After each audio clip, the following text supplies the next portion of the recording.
Welcome to SP smart hybrid schooling system. बच्चे, आज हम लोग नीट डायरेक्ट में D and F block elements के क्वेश्चन डिस्कस करेंगे। तो फर्स्ट हम लोग क्वेश्चन नंबर 46 ले रहे हैं। क्वेश्चन नंबर 46 है, name the gas that can readily decolorise acidified KMnO4।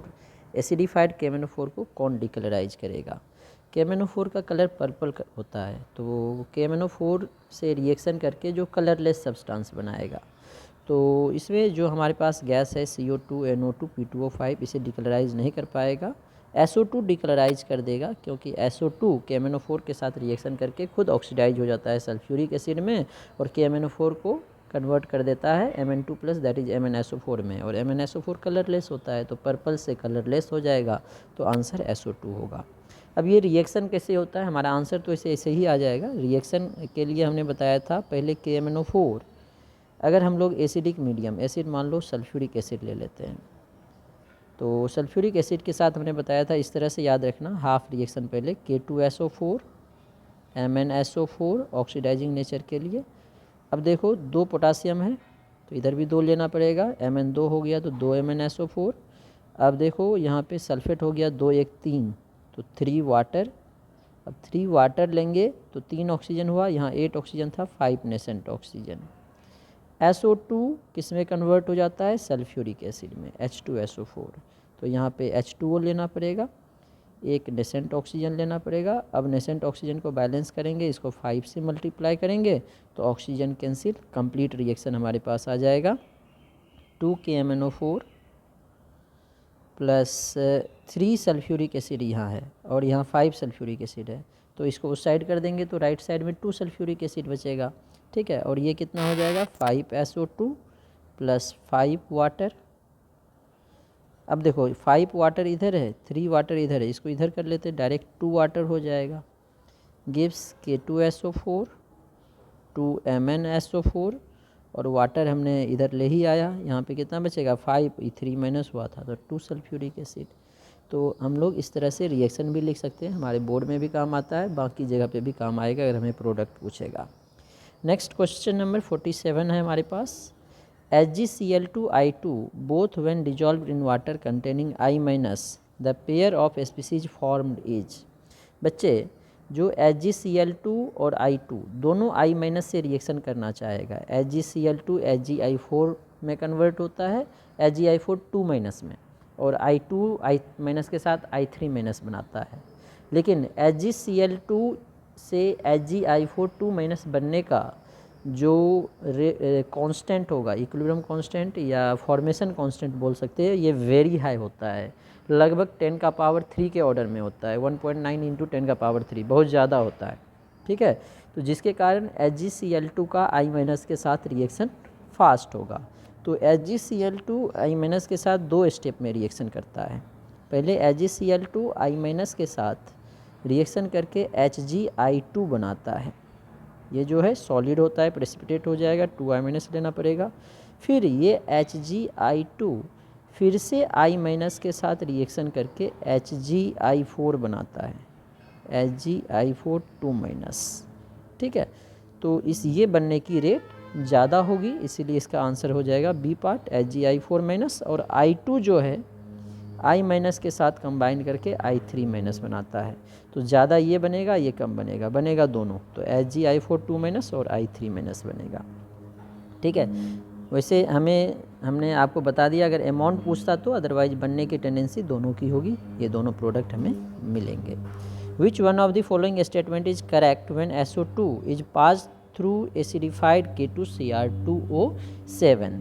The solution turns blue, नहीं, ब्लू कलर नहीं होगा। डिकलराइज भी नहीं होगा, क्योंकि क्रोमिक सल्फेट बनता है, क्रोमिक सल्फेट का कलर ग्रीन होता है, डी पार्ट कलर करेक्ट होगा। जैसे KMnO4 के साथ किया था, उसी तरह आप K2Cr2O7 के साथ भी कर सकते हो। K2Cr2O7 एसिडिक मीडियम में सल्फ्यूरिक एसिड ले लेते हैं, पोटासियम सल्फेट बनाएगा और Cr2SO4 बनाएगा। तो देखो पोटासियम क्रोमियम बैलेंस है, सल्फेट 1 और 3 4 हो गया, तो 4 सल्फ्यूरिक एसिड, तो 4 वाटर बनेंगे, 4 वाटर बनेंगे तो 4 ऑक्सीजन निकल गया, 3 ऑक्सीजन बचा है, तो ये नेसेंट ऑक्सीजन SO2 को ऑक्सीडाइज कर देगा सल्फ्यूरिक एसिड में, जैसे पिछली बार हमने बताया था। तो 4 ऑक्सीजन है तो एक नेसेंट ऑक्सीजन आएगा, इसको 3 से मल्टीप्लाई करेंगे, नेसेंट ऑक्सीजन कैंसिल, तो फाइनल रिएक्शन हो जाएगा पोटासियम डाइक्रोमेट K2Cr2O7 प्लस हमारे पास 3SO2 है, यहाँ पे 4 सल्फ्यूरिक एसिड, इधर 3 सल्फ्यूरिक एसिड, तो सल्फ्यूरिक एसिड को आप चाहो तो लेफ़्ट में इस बार कर सकते हो, तो 4 में से 3 गया, 1 बच जाएगा सल्फ्यूरिक एसिड, और यहाँ पे 3 वाटर और यहाँ पे 4 वाटर है, तो वाटर को राइट ले जाएंगे, तो क्या बन जाएगा हमारे पास, ये ख़त्म हो गया, सल्फ्यूरिक एसिड ख़त्म हो गया, वाटर नहीं, वाटर राइट जाएंगे, SO2 ख़त्म हो गया, K2SO4 Cr2SO4 होल 3, इसका कलर जो है ग्रीन होता है, तो इसीलिए किस कलर में चेंज होगा, ग्रीन कलर में। तो क्वेश्चन में क्या पूछा था, स्टेटमेंट इज करेक्ट, तो ब्लू नहीं आएगा, डिकलराइज भी नहीं होगा क्योंकि कलरलेस नहीं, SO2 रिड्यूस नहीं, ऑक्सीडाइज होगा, और ये ग्रीन कलर का बनेगा, SO2 ऑक्सीडाइज होता है सल्फ्यूरिक एसिड सल्फेट में, ठीक है। Cr2SO4 होल 3, 4 वाटर है, 3 वाटर उधर जाएगा तो 1 वाटर बचेगा, तो ये हमारा फाइनल रिएक्शन होगा। नेक्स्ट क्वेश्चन नंबर 49 है हमारे पास, assuming complete ionization same moles of which of the following compound will require least amount of acidified KMnO4, least amount, जिसमें देखो कंप्लीट ऑक्सीडेशन, ऑक्सीडेशन का मतलब क्या है, KMnO4 का रिडक्शन होगा, KMnO4 में रिडक्शन किसका होता है, Mn का, +7 है, एसिडिक मीडियम में है, एसिडिफाइड है, तो एसिडिक मीडियम में ये Mn2+ में कन्वर्ट होता है, तो +7 से 2 के लिए इसको कितने इलेक्ट्रॉन चाहिए, 5 इलेक्ट्रॉन, तो ये 5 इलेक्ट्रॉन गेन करेगा, ठीक है। तो ये कम चाहिए, मतलब जो इलेक्ट्रॉन लूज हो रहा है, किस में इलेक्ट्रॉन कम लूज होगा वो देखेंगे हम लोग। तो फेरस सल्फेट देखो ये पार्ट में, फेरस सल्फेट में Fe2+ है, सल्फेट तो ऑक्सीडाइज होगा नहीं, +6 में ही वो, तो Fe2+ ऑक्सीडाइज होता है Fe3+ में, तो इसमें 1 इलेक्ट्रॉन आ रहा है, हमें लगता है यही आंसर होगा, मिनिमम यही होगा क्योंकि सल्फेट ऑक्सीडाइज नहीं होता है, यही आंसर हो जाएगा। बी पार्ट में करके भी देखते हैं, फेरस सल्फाइट है, तो फेरस भी ऑक्सीडाइज होगा और सल्फाइट भी ऑक्सीडाइज होगा, फेरस ऑक्सीडाइज होता है फेरिक में और सल्फाइट ऑक्सीडाइज होता है सल्फेट में, तो सल्फेट में +4 से +6 जा रहा है, तो 2 इलेक्ट्रॉन, तो इसको 3 चाहिए, तो ये नहीं होगा। फेरस ऑक्जिलेट है सी पार्ट में, तो फेरस में Fe2+ है, ये ऑक्सीडाइज होगा Fe3+ में, 1 इलेक्ट्रॉन, ऑक्जिलेट C2O4 2- है, ये ऑक्सीडाइज होता है CO2 में, तो +3 से +4, यहाँ पे 2x -8 -2 2x 6, x की वैल्यू 6 आएगी, 3 आएगी, तो ये कितना देगा, एक इलेक्ट्रॉन, तो 2 इलेक्ट्रॉन लूज करेगा, तो इसमें भी 3 हो गया, ये भी नहीं होगा। फेरस नाइट्राइट NO2 है, तो फेरस नाइट्राइट में फेरस जो है फेरिक में ऑक्सीडाइज हो जाएगा, ठीक है, और नाइट्रेट में ऑक्सीडाइज हो जाएगा NO3-, तो ये है नाइट्राइट में +3 में, ये +5 में, तो 2 इलेक्ट्रॉन, तो इसमें भी 3 होगा, तो ये भी नहीं हुआ, तो ये पार्ट पहले ही हमने बोला था करेक्ट होगा।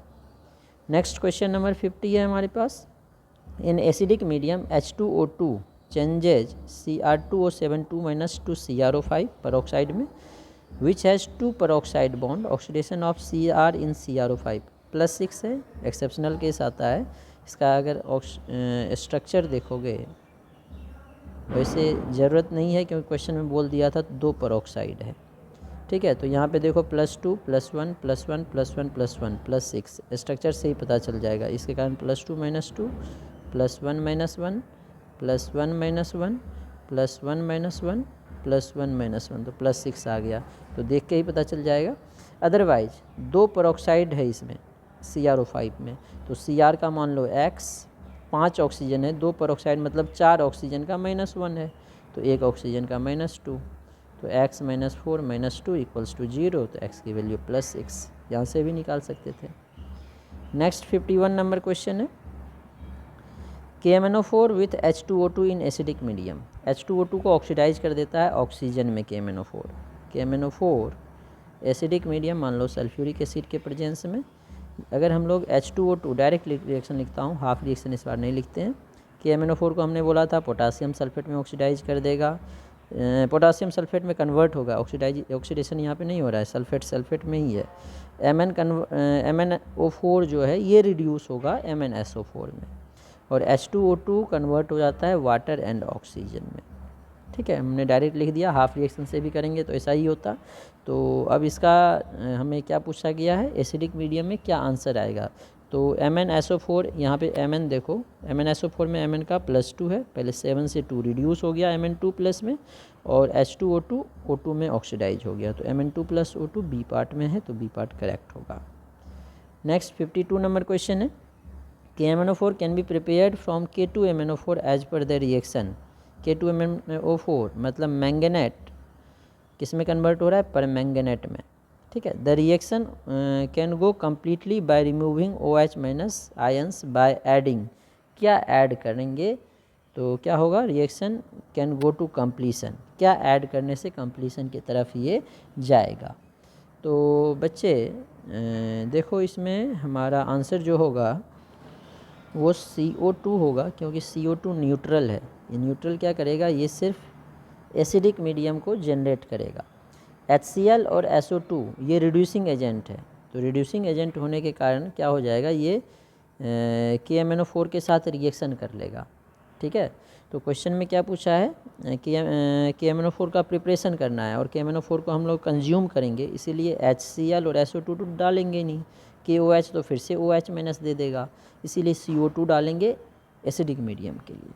ठीक है, तो इसीलिए हम लोग इसका आंसर क्या लिखेंगे, CO2, और ये क्या करेगा, OH- को कंज्यूम करेगा, जिससे रिएक्शन फॉरवर्ड होगा। बोलो HCl क्यों नहीं डालेंगे, क्योंकि HCl KMnO4 से रिएक्शन करेगा। एसिडिक मीडियम के लिए CO2 डालेंगे, OH- तो बेसिक मीडियम हो जाएगा, तो इसे कंज्यूम करने के लिए हमें एसिड डालना था, तो SO2 HCl CO2 डाल सकते थे। HCl SO2 KMnO4 से रिएक्शन कर लेता है, इसलिए नहीं डालेंगे, CO2 ऐड करेंगे, तो पार्ट बी करेक्ट है। नेक्स्ट 53 नंबर क्वेश्चन है, which of the statement is not true, कौन सा ट्रू नहीं है, ये पूछा गया है। Passing H2S gas through acidified K2Cr2 solution a milky colour observe, नहीं, H2S जो है हाइड्रोजन सल्फाइड है, ये सल्फर में कन्वर्ट हो जाता है, तो इसे मिल्की कलर नहीं आएगा। Sodium dichromate is preferred over potassium dichromate in volumetric analysis, एकदम सही है, क्योंकि सोडियम डाइक्रोमेट जो है हाइग्रोस्कोपिक सब्सटेंस होता है। हाइग्रोस्कोपिक का मतलब है ये मॉइस्चर को एब्जॉर्ब कर लेगा, तो मॉइस्चर को एब्जॉर्ब करने के कारण इसका एग्जैक्ट मास हम लोग कैलकुलेट नहीं कर सकते हैं, क्योंकि ये इन्वायरमेंटल कंडीशन पे डिपेंड करेगा कितने मॉइस्चर है उसको एब्जॉर्ब कर लेगा, तो हम लेंगे 1 ग्राम हो जाएगा 1.1 ग्राम, इसीलिए सोडियम डाइक्रोमेट का यूज़ नहीं करते हैं, पोटासियम डाइक्रोमेट का यूज़ करते हैं, क्योंकि यह हाइग्रोस्कोपिक नहीं होता है। नेक्स्ट 54 नंबर क्वेश्चन है, acidified potassium dichromate solution turns green when sodium sulphide is added to it, this is due to the formation of, ऊपर हमने देखा था Cr2SO4 के कारण होता है, तो Cr2SO4 तो A एंड C दोनों पार्ट में है, Cr2 ऐसे सॉरी ये 3 है, ये नहीं होगा, A है, Cr2SO4 जो ऊपर बताया था, इसका कलर ग्रीन होता है, इसीलिए ऐसा होगा। नेक्स्ट 55 नंबर क्वेश्चन है, on heating chromite FeCr2O4, chromite और है जिससे पोटासियम डाइक्रोमेट बनता है, with sodium carbonate in air which of the following product is obtained, कौन सा प्रोडक्ट बनेगा, सोडियम क्रोमेट बनेगा, जिसमें फिर से हम लोग KCl डाल के पोटासियम क्रोमेट वगैरह बना सकते हैं, क्योंकि क्रोमाइट और है, क्रोमाइट में Na2CO3 डालेंगे तो क्रोमेट बनेगा, फिर क्रोमेट से हम लोग डाइक्रोमेट का फॉर्मेशन करते हैं। 56 नंबर क्वेश्चन है, potassium dichromate on heating aqueous NaOH, potassium dichromate को अगर हम लोग NaOH में डालें, बेसिक मीडियम में डालें तो क्रोमेट बनेगा, एसिडिक मीडियम में क्रोमेट से डाइक्रोमेट बनता है, ये इक्विलिब्रियम में होता है, तो इसमें हमने क्या डाल दिया, बेस डाल दिया, तो फिर से ये एसिड में कन्वर्ट हो जाएगा। तो क्या रिएक्शन है हमारे पास, K2Cr2O7 पोटासियम डाइक्रोमेट है, इसमें डाल दिया NaOH बेस, तो ये क्या करेगा, इसको कन्वर्ट कर देगा डाइक्रोमेट को क्रोमेट में, K2CrO4, Na2CrO4 भी बन जाएगा, क्योंकि सोडियम का हमने बेस लिया, अगर KOH लेते तो ओनली K2CrO4 बनता, इसके साथ वाटर बनेगा। ठीक है, नेक्स्ट है K2Cr2O7 ऑन, हाँ ये तो हो ही गया, तो इसका आंसर हमारा हो गया K2CrO4 मतलब क्रोमेट, CrO4 2- लिख सकते हैं, ए पार्ट करेक्ट होगा। 57 नेक्स्ट है हमारे पास, CrO3 dissolve in aqueous NaOH, CrO3 को NaOH के साथ ऑक्सीडाइज करेंगे, CrO3 +3 में है, NaOH के साथ ये सोडियम क्रोमेट का फॉर्मेशन करता है, सोडियम डाइक्रोमेट नहीं, chromate. Potassium dichromate, potassium chromate में बेसिक मीडियम में, ये भी बेसिक मीडियम है इसीलिए क्रोमेट बनता। अगर एसिडिक होता है तो डाइक्रोमेट बना सकते हैं, ये किस में बनेगा, क्रोमेट में, क्योंकि ये हमारे पास बेसिक मीडियम में है। तो क्रोमेट वाला ऑप्शन देखो बी पार्ट है, तो बी पार्ट करेक्ट होगा। ठीक है, इसी तरह 58 है, वैन पोटासियम नहीं है, अमोनियम डाइक्रोमेट हीटेड। जब अमोनियम डाइक्रोमेट को हीट करते हैं तो एनहाइड्राइड बनता है, Cr2O3, इसके साथ नाइट्रोजन गैस और वाटर बनता है। तो हमारा ऑप्शन इसमें देखो, रिएक्शन लिख देता हूँ, अमोनियम डाइक्रोमेट है। अमोनियम डाइक्रोमेट को अगर हीट करें, ये अमोनियम का है तो क्रोमिक एनहाइड्राइड बनाएगा, इसके साथ नाइट्रोजन गैस एंड वाटर। तो नाइट्रोजन गैस हमारा आंसर है, तो यही हो जाएगा आंसर। नेक्स्ट अब लेंथेनाइड का है। पहला क्वेश्चन इसके इलेक्ट्रॉनिक कन्फिग्रेशन पे है। The pair of lanthanide ions which are diamagnetic is. Diamagnetic कौन होगा, जिसमें सारे इलेक्ट्रॉन पेयर्ड होंगे, ऑल इलेक्ट्रॉन्स आर पेयर्ड। ठीक है, अब ये सीरियम है 59, सीरियम 4+। ठीक है, तो इलेक्ट्रॉनिक कन्फिग्रेशन पे ये डिपेंड करेगा। इलेक्ट्रॉनिक कन्फिग्रेशन जो होता है सीरियम का बात कर रहा हूँ, 4f1 5d1 6s2 लास्ट में, तो 4 इलेक्ट्रॉन निकालना है, तो 2 3 4, तो 4f0 हो गया, तो ऑल इलेक्ट्रॉन पेयर्ड, तो ये कलरलेस होगा। अब इटरबियम देते हैं, इटरबियम 2+ है। इटरबियम का जो इलेक्ट्रॉनिक कन्फिग्रेशन होता है 4f14 6s2, 2+ से ये दोनों निकल जाएगा, f14 all electrons are paired, तो ये भी कलरलेस हो जाएगा, तो इसका ए पार्ट ही हमारा करेक्ट हो गया। नेक्स्ट है हमारा 60, zirconium hafnium have similar atomic size due to lanthanide contraction. जब हम लोग हॉफनियम में देखेंगे तो हॉफनियम में लेंथेनाइड कॉन्ट्रैक्शन होता है, लेकिन जिरकोनियम में ऑब्जर्व नहीं होगा, क्योंकि जो हॉफनियम है वो लेंथेनम के बाद आता है, तो बीच वाले लेंथेनम के बाद आएगा, तो बीच वाले एलिमेंट्स में क्या होता है, एफ सबसेल होता है, और एफ सबसेल का पुअर स्क्रीनिंग होता है, इसीलिए हॉफनियम में स्क्रीनिंग इफेक्ट कम हो जाएगा, न्यूक्लियर चार्ज बढ़ जाएगा, इफेक्टिव न्यूक्लियर चार्ज, जिसके कारण अट्रैक्शन ज़्यादा होगा और साइज़ डिक्रीज कर जाएगी। तो ऑलमोस्ट इसका साइज़ जो है जिरकोनियम के इक्वल हो जाएगा। केमिकल प्रॉपर्टीज रीजन नहीं है, सेम ग्रुप नहीं है, डायगोनल रिलेशनशिप नहीं, लेंथेनाइड कॉन्ट्रैक्शन के कारण। नेक्स्ट 61 नंबर, ये क्वेश्चन जो है ये भी इलेक्ट्रॉनिक कन्फिग्रेशन पे ही बेस्ड है। तो electronic configuration of europium, gadolinium, NTB. तो यूरोपियम का इलेक्ट्रॉनिक कन्फिग्रेशन क्या होगा, सबसे पहले देखो जो यूरोपियम है इसके लिए अगर देखो हाफ फिल्ड और फुल फिल्ड सबसेल की स्टेबिलिटी ज़्यादा होती है, तो F7S2 होगा। तो F7S2 किस में है, F7S2 डी पार्ट में है और ए पार्ट में है, तो यही दोनों हो जाएगा। उसके बाद हमारा कौन है, गैडोलिनियम का भी F8 नहीं आएगा, F7D1 हो जाएगा, तो F7D1 इसमें नहीं है, F7D1 में ये है, तो डी पार्ट ही इसका करेक्ट होगा। टीबी में F9S2 होता है, F9S2 इसमें, ये इलेक्ट्रॉनिक कन्फिग्रेशन पे बेस्ड क्वेश्चन है। नेक्स्ट 62 नंबर क्वेश्चन है। 62 में क्या बोला गया है, because of lanthanide contraction which of the following pair of element have nearly same atomic radius. अभी बताया था zirconium and hafnium lanthanide contraction के कारण। 63 नंबर क्वेश्चन है, गैडोलिनियम 4f सीरीज में है, इट्स एटॉमिक नंबर 64। तो 4f1 और 5d1 ये वाला कन्फिग्रेशन देखेंगे, 6s2 4f1 नहीं sorry 4f7 5d1 6s2 6c part में। 64 reason of lanthanide contraction, poor screening effect होता है एफ सबसेल का, ठीक है ना, पुअर स्क्रीनिंग इफेक्ट वाला रीजन देखो, नेग्लिजिबल स्क्रीनिंग इफेक्ट या poor screening effect of F orbital. ये ऐसा क्यों होता है, क्योंकि एफ ऑर्बिटल के डिफ्यूज शेप, कॉम्प्लेक्स शेप के कारण। ठीक है, which of the following lanthanide ion is diamagnetic, जैसा हमने फर्स्ट क्वेश्चन ही देखा था लेंथेनाइड कॉन्ट्रैक्शन वाला, तो क्या होगा किसमें, जिसमें सारे इलेक्ट्रॉन पेयर्ड होंगे, तो सारे इलेक्ट्रॉन पेयर्ड किस में होंगे, सेमेरियम एसएम का देखो, एसएम का जो कन्फिग्रेशन होता है 65, एसएम का होता है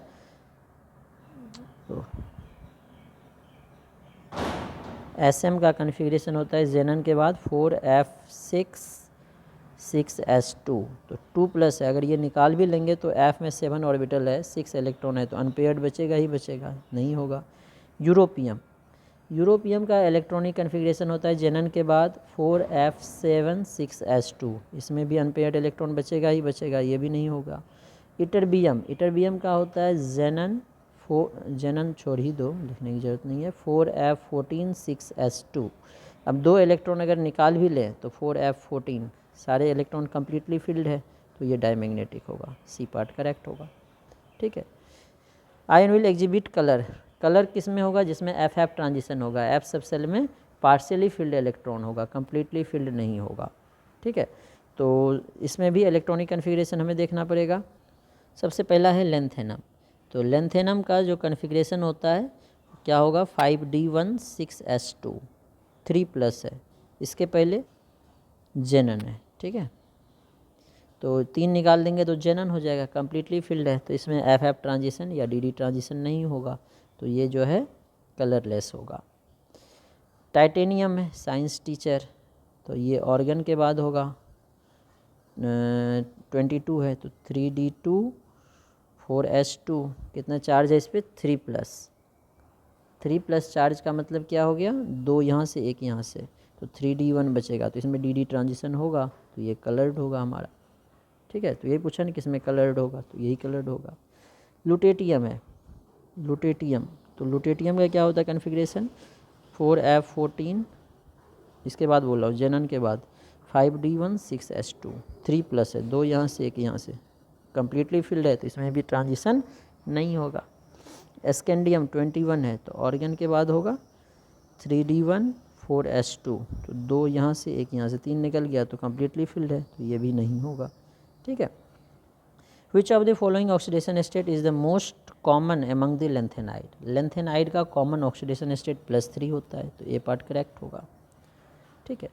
which of the following pair has same size, almost same size किसका होगा, zirconium and hafnium due to lanthanide contraction. तो सिमिलर क्वेश्चन हम लोग देख रहे हैं, रिपीट हो रहा है। ठीक है, तो बाकी 5-6 क्वेश्चन बचे हैं, इस एक बार आप लोग खुद से ट्राई करके इसे देख सकते हैं।